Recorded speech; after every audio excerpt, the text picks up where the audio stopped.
Welcome to the discussion on organizational culture.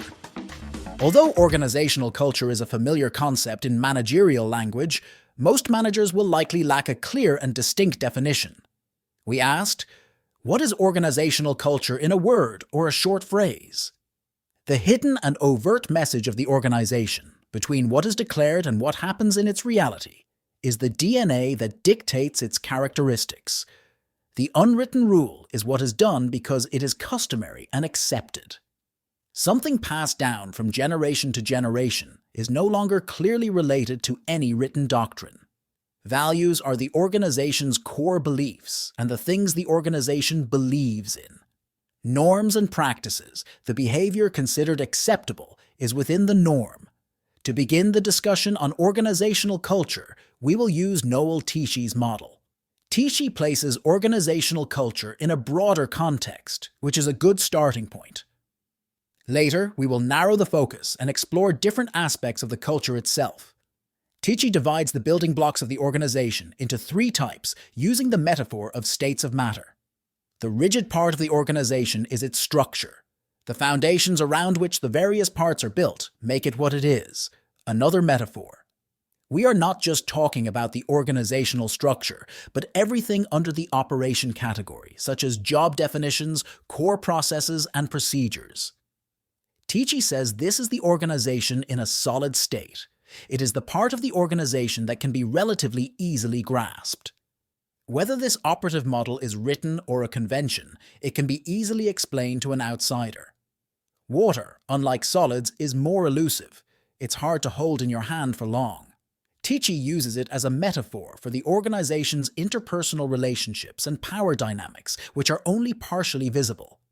We can describe relationships between people and dynamics within groups and teams, but understanding and analyzing them is much harder.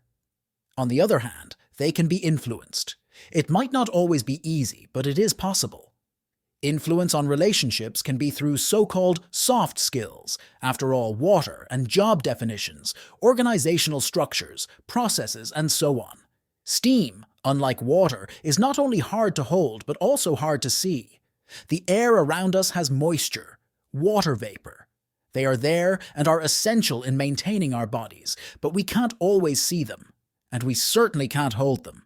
Tichy uses this metaphor to describe organizational culture. We all know it's necessary, but we don't understand what it is.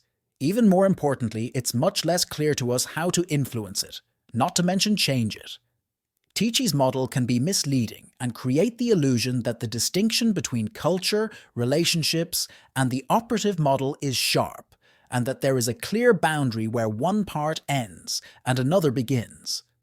The model might also confuse us into thinking there is a specific hierarchy between the states of matter, that the air is based on the water above the ice. The operative model is the foundation upon which relationships and organizational culture rely. Reality, as always, is more complex and complicated than any model.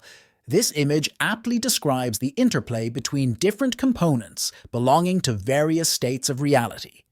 When we attempt to analyze and understand an organization, we must use language that includes operational concepts, elements of relationships and dynamics, as well as components of organizational culture.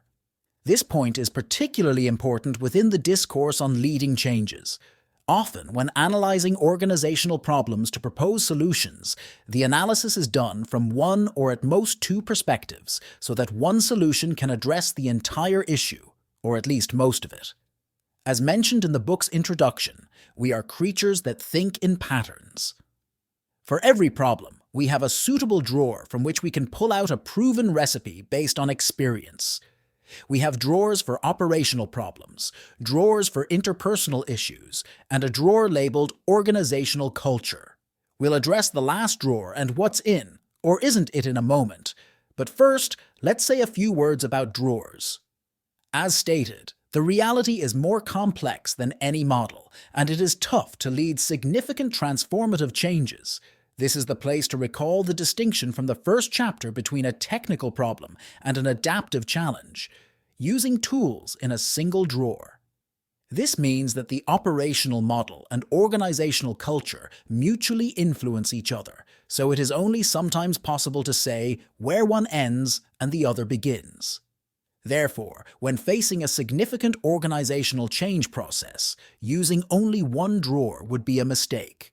For example, if the organization wants to start using a certain reporting tool, a change that is seemingly technical in nature, it would be a very problematic assumption to think that all that is needed are clear process definitions, training, KPIs, and other operational elements to promote the adoption of the new tool within the organization. The introduction of a new tool may indeed include changes in organizational power relations, impact relationships between individuals and departments, shape narratives around what is essential and valued, and other soft elements. It would be naive to think that such an organizational change can be led solely through the operational toolbox in the first drawer. This is also why many such changes fail or succeed only after significant organizational and managerial energy investments.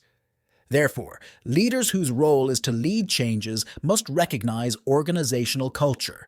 Perhaps this is the context for Peter Drucker's timeless statement about culture: eating strategy for breakfast. No matter which direction the organization's strategy wants to move, the culture will drive it. Therefore, the success and prosperity of the organization are very much dependent on its organizational culture.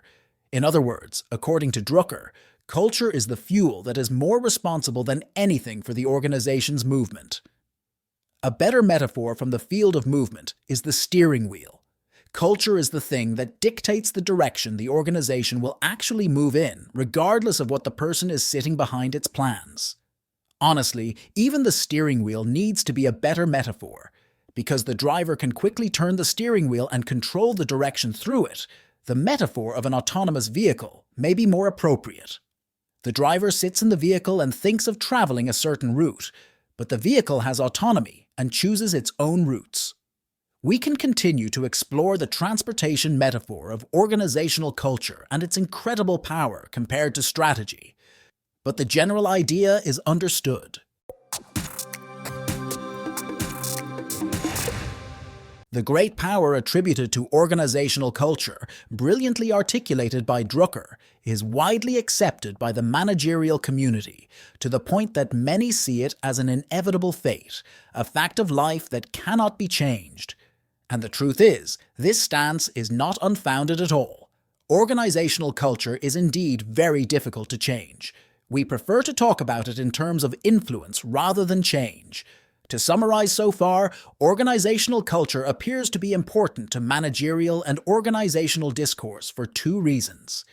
It affects the organization's ability to thrive in the changing reality of life in the 21st century, and we face it with awe and wonder, often without having any idea what to do about it. Expansion on what was said in the meeting. One of the interesting questions is how organizational culture is formed and what shapes it. If we know the factors that create this elusive thing we call organizational culture, perhaps we can find ways to influence it. We can start from the external areas of the organization, such as the social field in which the organization operates. This begins with the country in which it is located. A European organization, for example, inherently has a different culture than a Chinese organization. And both are, of course, different from an Israeli organization. Those who have worked in global organizations are familiar with the presence of local culture within every site of the organization. Beyond the cultural gaps between different countries, there is also the gap between different fields. For instance, the culture of companies in the construction field is different from that of law firms, and both are different from that of tech companies. In other words, the professional arena also impacts the organization's culture. Moving on, let's examine the organization's activities. For example, there is a cultural difference between an organization that manufactures products, an organization that provides services, and an organization that executes projects. Thus, the cultural field in which the organization operates influences its culture. This is quite clear. However, it isn't sensible because we cannot affect the cultural field. What else influences organizational culture? The organization's history. Every organization has an organizational memory that encapsulates the important events, positive or negative, that shaped it. Crises that the organization has experienced can influence its perception of reality and shape the culture within it. This is an interesting point because, although it is challenging to influence history, thinking of historical events as culture shapers may shed light on how organizational culture evolves. To understand this point, one needs to be familiar with another concept: organizational equilibrium. Organizational equilibrium is when the organization expends minimal energy on change. It is in stagnation. This means the organization has stabilized around a point where it can maximize its outputs without changing or adapting to the situation. Organizational equilibrium is the organization's comfort zone. It is comfortable, not changing. It has gotten used to the problem. No surprises. The organization always strives to reach equilibrium. This is its tendency. Every time something shifts the organization out of equilibrium, it will strive to return there as quickly as possible. The organization develops defense mechanisms to prevent it from leaving equilibrium, and thus a very large amount of organizational energy is required to move it out of equilibrium. Sometimes, due to dramatic events, the organization distances itself enough from its equilibrium state. The organization can either disintegrate or reorganize around a new equilibrium point in such situations. This process happens spontaneously. The professional term is self-organization. The organization reorganizes itself independently, creating a new order and a new equilibrium point. In this process, the system stabilizes around perceptions and beliefs, habits, moods, and patterns, and fixes them. This is how organizational culture crystallizes. What dramatic event can produce enough energy to move the organization out of equilibrium? One possibility could be a process of accumulating discontent, similar to the boiling frog mentioned in the first chapter. This discontent creates frustration and anger that may escalate to a crisis point, which can translate into energy that, if large enough, will move the organization out of its equilibrium. To accumulate enough energy, the pain associated with not changing needs to be much greater than the pain associated with changing. The second possibility reminds us of the turkey mentioned in the previous chapter, a short event that disrupts the system's equilibrium. This could be an external event, like COVID-19, an economic bubble burst, etc. An internal event, an unexpected replacement of a key figure like the founder, a sharp reduction in workforce, etc. Or a mix of internal and external, like a company acquisition or merger. As mentioned, the organization's self-organization around a new equilibrium point may change paradigms, perceptions, and behaviors that can pull the organizational culture in one direction or another. It is important to remember that self-organization, as the name implies, is self-driven. It is not controlled, and therefore its cultural outcomes are likewise. Next, we will present another, less radical way to influence organizational culture. One way to make organizational culture more tangible is to distinguish between its expression and source. Organizational culture is concretely expressed in the organization's daily reality through its accepted norms. Norms are behavioral patterns, meaning behaviors that are repeatedly exhibited by some members of the organization and are considered de facto standard. The emphasis on de facto is because, in many cases, the organization's formal statement opposes the standard. But whether by action or inaction, the organization accepts this standard. These norms are based on fundamental perceptions and basic beliefs through which the organization views reality. Like an iceberg, most of which is below the surface, hidden from view, but strongly connected to what is above. When investigating organizational culture, it is helpful to identify the accepted norms and try to understand their underlying basis. The issue is that an organization's standards are not uniformly distributed, nor are the beliefs and fundamental perceptions. Therefore, it isn't easy to think of and reduce the organization to a single entity. We will tend to attribute responsibility for certain norms to specific individuals or groups within the organization. We recommend thinking of the organization as a person and asking what perceptions and beliefs might lead a person to such behaviors. For example, let's analyze an organization characterized by extreme tardiness. An organization with work plans that are even relatively well organized, but in practice, no one ever adheres to these plans. In casual conversations, it is clear to employees that they are not expected to meet the plans despite the management being very concerned with delays. When investigating this phenomenon a bit, it becomes clear that the norm in the organization is to set unachievable goals from the outset. The managerial perception behind this norm is that people exert effort in direct proportion to the goal set before them. If an aggressive target is set, they will push themselves more. This method is well known through the algorithm. If we demand 100% from employees, we will get 70%, but if we require 150%, they will give 90%. Now, let's ask what underlies this managerial perception. If the organization were a person, we could assume that it believes in this perception because it doesn't believe it can make employees, or people in general, put in more effort without manipulating them. And if we ask again, why would that person adopt such a belief about the world? One possible answer is that the person does not believe in their ability to influence, lead, and guide through trust and authenticity.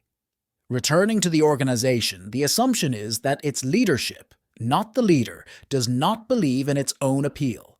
The connection between norms and the fundamental beliefs that lead to them is the key to influencing organizational culture. If we map out the organizational norms that express the culture and work to change those that require change, something interesting can happen. First, norms are less complicated to change because they are more tangible than airy concepts like culture or values.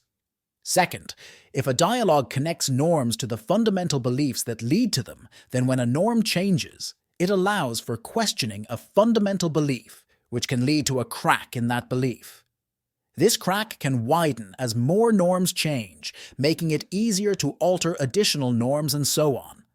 Therefore, we propose that you create a dialogue in the organization about norms and their connection to the beliefs that underpin them, while simultaneously taking baby steps to change some of those norms. When dealing with norms, it is essential to be aware of the laundry deception. Work procedures, a mechanism designed to regulate organizational activities, are also a laundry that cleans the way we operate and makes it easier for us to act according to codes we are uncomfortable admitting we follow. Consider the following situation. You give an important task to an employee, and after a few hours, they tell you that another team wants to handle an urgent field issue for them. You check and see that the system does not have all the data on the problem filled out as the procedure requires. Which statement would you feel more comfortable saying to your employee? Think small. Right now, the problem is someone else's responsibility. Try to avoid it as much as possible and focus on the task I gave you. Or, there is a clear procedure on how to transfer the handling of a field issue between groups. Continue working on what I asked you until all the data is filled out according to the procedure. You would likely feel more comfortable with the second statement, even though the subtext is the same as the first. Since we cannot look our employees and ourselves in the eye and ask them to think small, we use the laundry, stick to the procedure. A norm-focused dialogue exposes the laundry deception. It forces us to examine what we say and do through the norms they represent. It makes us aware of the normative significance of our actions. It confronts us with a value gap we are uncomfortable with. When we shift to a norm-focused dialogue, we do not feel comfortable sticking to procedures that result from flawed norms. A change in organizational culture begins when we talk about norms instead of focusing on procedures. When talking about procedures, we ask how we will perform the work. When discussing norms, we ask what kind of people we want to be while working. When talking about procedures, the language is consequential. When talking about norms, the language is educational. When talking about procedures, the focus is on goals. When talking about norms, the focus is on relationships. For example, sexual harassment procedures are a classic example of a normative issue hidden behind a regulatory mechanism and procedures.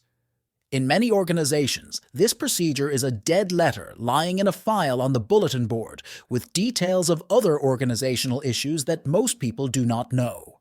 The fact that there is a procedure allows for avoiding discussion about the norms that actually exist. The procedure turns the discussion binary. Either it is followed or not. It also releases the organization from having a discussion, which may indeed be difficult and unpleasant, about the character it wants to uphold regarding the spirit of the law on harassment. The entire organization submits to the procedure that launders reality and ostensibly addresses a deep-seated issue.